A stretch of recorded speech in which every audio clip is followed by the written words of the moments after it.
الحمد لله وكفى وسلام على عباده الذين اصطفى أما بعد فقد قال الله تبارك وتعالى في القرآن الكريم والفرقان الحميد أعوذ بالله من الشيطان الرجيم بسم الله الرحمن الرحيم سبحان الذي أسرى بعبده ليلا من المسجد الحرام إلى المسجد الأقصى الذي باركنا حوله لنريه من آياتنا صدق اللہ العظیم۔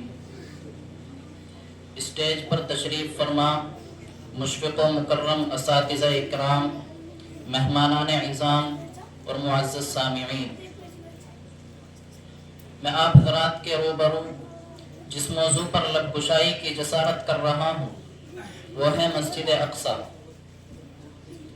برادران اسلام، مسجد اقصی و بابرکت مقام ہے جہاں سے نبی الملائک، نبی السیف، رشک ملائکہ، امام المجاہدین آسمانوں پر تشریف لے گئے۔ یہ وہ مسجد ہے جس کی تعمیر حضرت سلیمان علیہ السلام نے کی۔ یہ وہ مسجد ہے جس کی طرف رخ کر کے نمازیں پڑھی گئی۔ یہ وہ مسجد ہے جس نے حضرت ابراہیم علیہ السلام کے قدم چومے، داؤد کی مناجات سنی، عیسیٰ کے معجزات دیکھے۔ یہ وہ مسجد ہے جو رب العالمین کے سامنے جھکنے والوں کی سجدہ گاہ بنی۔ یہ وہ مسجد ہے جو حضور کی ختم نبوت کی گواہ بنی۔ یہ وہ مسجد ہے جو بے شمار انبیاء کا مسکن بنی۔ یہ وہ مسجد ہے جس نے فاتح ایران سیدنا فاروق اعظم رضی اللہ عنہ کی قدم بوسی کی۔ میرے عزیز ساتھیوں، آج اسی مسجد اقصی پر اپنا تسلط جمانے کے لیے یہود اپنی ہر ناممکن کوشش کر رہا ہے۔ وہ یہود جنہیں مدینۃ الرسول سے باہر پھینک دیا گیا تھا، وہ یہود جن کے بارے میں حضور نے فرمایا تھا اخرج الیہود والنصارى من جزیرۃ العرب، جب مدینے سے نکالے گئے تو یہ لوگ آ کر خیبر میں بسے۔ خیبر سے حضرت عمر فاروق رضی اللہ تعالی عنہ نے انہیں ملک بدر کیا۔ ہٹلر کو کون نہیں جانتا جس نے نسل یہودیت کو ختم کیا تھا۔ پھر یہ لٹا پھٹا قافلہ در بدر رہا۔ قرۂ ارض پر بسنے والوں میں کوئی ایسا نہ تھا جو انہیں پناہ دے سکے، یہ مسلمان ہی تھے جنہوں نے انہیں جگہ دی۔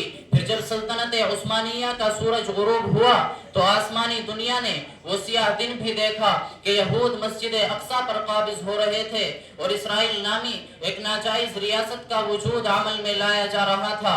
جب مغرب کی گود میں پلنے والے یہودیوں نے خود کو عسکری اور معاشی طور پر مضبوط کر کے امت مسلمہ سے اسرائیل کو تسلیم کروانا چاہا تو میرے عرب و عجم کے حکمران اسرائیل کے قدموں میں سر جھکائے ہوئے تھے۔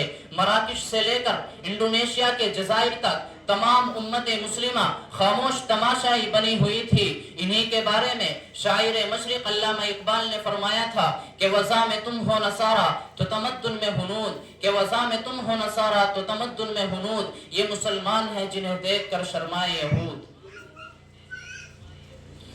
حاضرین مجلس، قریب تھا کہ اسرائیل کو تسلیم کیا جاتا کہ 7 اکتوبر کو قرۂ ارض پر بسنے والے کلمہ گو مسلمانوں نے وہ دل فریب منظر بھی دیکھا کہ غزہ کی تنگلیوں سے کچھ نقاب پوش اٹھے اور دشمن کے سامنے سینہ تان کر کھڑے ہو گئے۔ یہ وہ لوگ تھے جن کے پاس نہ ایٹم بم تھا، نہ میزائل تھے، نہ ٹینک تھے، نہ دنیا کی کوئی جدید ٹیکنالوجی تھی، لیکن ان کے دلوں میں ایمان کا سمندر موجزن تھا۔ یہ وہ لوگ تھے جن کے گھروں پر بم برستے تھے لیکن وہ اللہ کے نام پر شہادت کی مسکراہٹ لے کر آگے بڑھتے تھے۔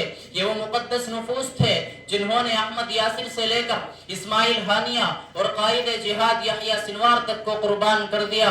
میرے عزیز ساتھیوں، اسی لیے ہم یہ کہتے ہیں کہ اگر آج تم نے کوئی معاہدہ کیا ہے تو یہ بہترین معاہدہ تھا۔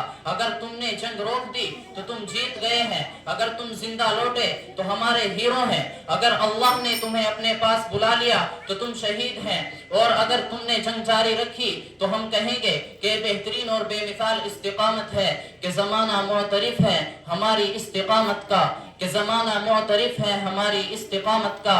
نہ ہم نے شاخ گل چھوڑی، نہ ہم نے قافلہ بدلا، راہ الفت میں گو ہم پر بڑے مشکل مقام آئے، نہ ہم منزل سے باز آئے، نہ ہم نے کارواں بدلا۔ وآخر دعوانا ان الحمدللہ رب العالمین۔